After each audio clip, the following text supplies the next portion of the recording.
Hello everyone. It's James again. And before I start today's video, I just want to quickly say, all work in this video contains 100% original content of and by myself James Smith, otherwise known as Bgood 4000, and was uniquely created with NAWMAL software, by myself James Smith. As I purchased commercial rights from NAWMAL to produce my unique and original video with this software. Commentary is uniquely my own thoughts, feelings, and expressions. Now that I have that out of the way, I do hope your day is going way better than fantastic.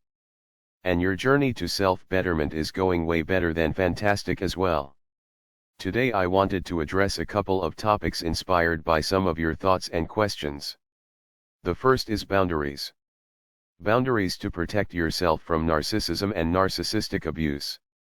You see, boundaries aren't perfect, but they are very important to work on again and again. I see them much like self-defense.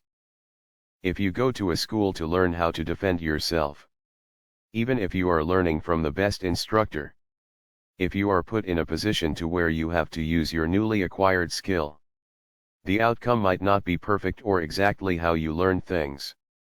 But you might be able to do enough to just get out of there, only to regroup and work on your skills some more in case you need to use them again. Now, one would hope you will never have to use such self-defense skill. Much like one would hope you will never run into a narcissist and will have to have boundaries. However, sadly in our society, at least regarding narcissism, your chances of running into a narcissist is unfortunately quite high. So you will likely be able to use your boundaries and skill again. Why is this important? It's important because you want to understand and pat yourself on the back. Because you quite simply tried. Even if your words didn't come together just right. Or you might have even let them get you upset to a degree. Recoup and continue to look at what is healthy for you to be around and what is unhealthy so you can leave it and them alone. Because the best defense of any bad situation is to not be there. Now this doesn't mean to not live your life. You need to live the best life you can. That's why you and I are down here for. But if you see someone or some situation that 1 minute seems great, and the next makes you feel like you are being narcissistically abused, there's a good chance you are being narcissistically abused. Because remember, that's the narcissist's biggest trick. To make you not sure of what is really happening. To second guess yourself and what you are seeing and what is happening. And that's how the narcissist can keep you coming back for more abuse and more mistreatment. So sometimes the best boundaries you can have is a life. A full and fantastic life.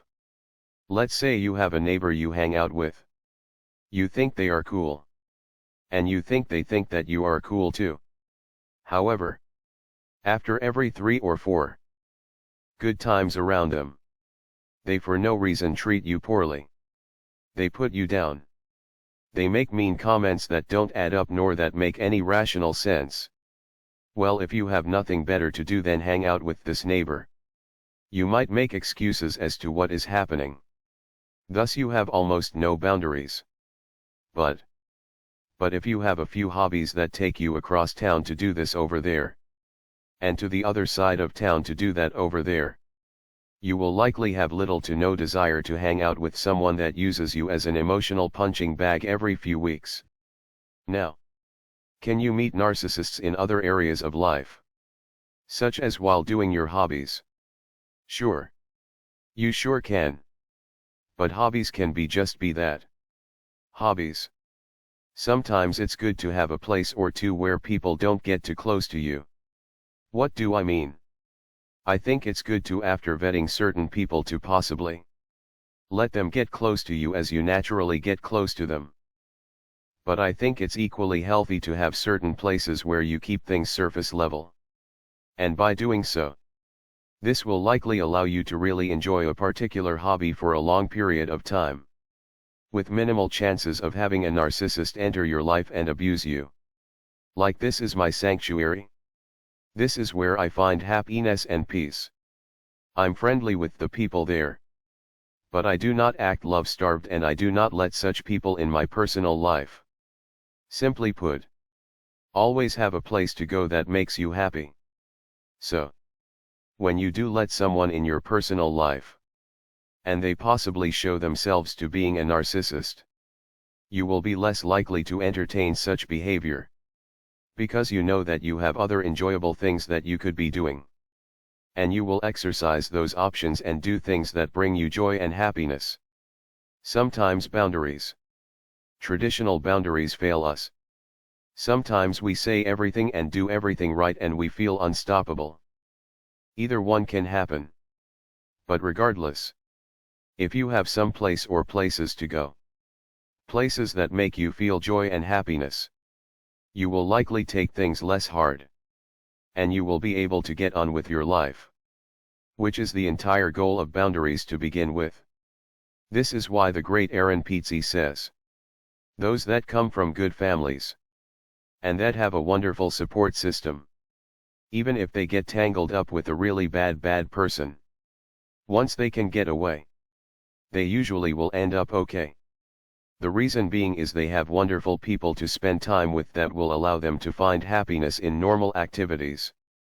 They will have things to do and healthy places to go.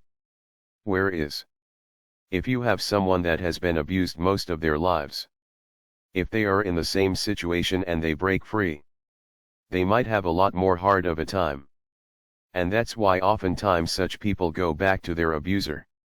Simply because they have nowhere else to go. And to look at it deeper, this can also happen if the abuse isn't so apparent. Again, it could be a neighbor posing as a friend. You might laugh and you might share some similar interests. And you think, wow, this is so cool. Then just like clockwork, but still catching you off guard, they start insulting you for no good reason. And you are left stunned. Maybe you were able to use good boundaries and act like it's no big deal and start talking about something else. Maybe you got mad and angry back. Maybe you said or did nothing at all. But if you have no life to live, it's a very good chance you will continue on with this person that is treating you like a loser. And you are in no way, shape or form a loser. None of you are. This is why I say if you like to paint, seriously, go take a painting class if you can do so. If you like roller skating but haven't been in years, find a roller skating rink. And go and skate all night to some fun music. Laugh and smile. So much so, when this narcissist comes looking for you like your old reliable, you aren't there. You're just not there. Some areas you might let people in your life. And others you will keep them at a distance. Which is okay. But remember, the best defense and best boundary you can have is to have a full life. Having a full life makes you think, what the heck am I doing hanging around someone that treats me like that? I can do so much better. And you will because you are. Is this making sense? I would like to know what you think about it. The other thing that was mentioned in the many great comments and questions is to address the aging narcissist. Here's the thing. Narcissists by and large don't change. I've never seen one change. And what aging narcissists will do is use their aging to make you feel bad for them and trick you back into your life. Now, though no contact is ideal, I'm not one to tell anyone that has unique situations that they must and have to do anything. For me, I was no contact for quite a long time. Then my mother became extremely sick for real. And I had limited contact with her. But even then, I made it a point to not tell her important things that were happening in my life. I understood I was never going to get any kind of answers or sorries from my narcissist mother. So I just would visit. To see how she was doing. Sometimes laugh and talk about meaningless things. And then to make sure I left before anything important could be talked about. Eventually she got so sick. She wasn't able to speak back. And I would just sit with her. Eventually my narcissist mother passed away. And I felt that if I didn't do the things I did, I personally would have had no sense of closure. But because I did what I did, it for me gave me a sense of some kind of ending. Not a perfect ending, as what she did to me still has an impact on my life today. But I felt, had I not just sit and pray by her bedside, that I would have a million questions for myself that I would never be able to answer. But because I was able to do what I did, it gave me a sense of it's now over and I did what was right for me. Pastor Minister Derek Prince talks about honoring your mother and father even when they are toxic. And he said the best way to do that is to move far from them and spend as little time with them as possible. To not argue and fight with them, but to leave them alone. You cannot change a toxic narcissistic parent. And by trying to engage with them like they are somehow normal, you are not only dishonoring them but you are dishonoring yourself. For me, if my mother were living and younger and healthy, would I have had much to do with her life? Probably not. However, my mother was so sick it was almost the end. She could do no more harm. And I didn't want to live with regrets. So I did what I thought was right. Though I knew there would be no change. Because if my mother were living today, she would do exactly what she did before, but just worse if possible. Narcissists that are aging just get more cunning and more twisted.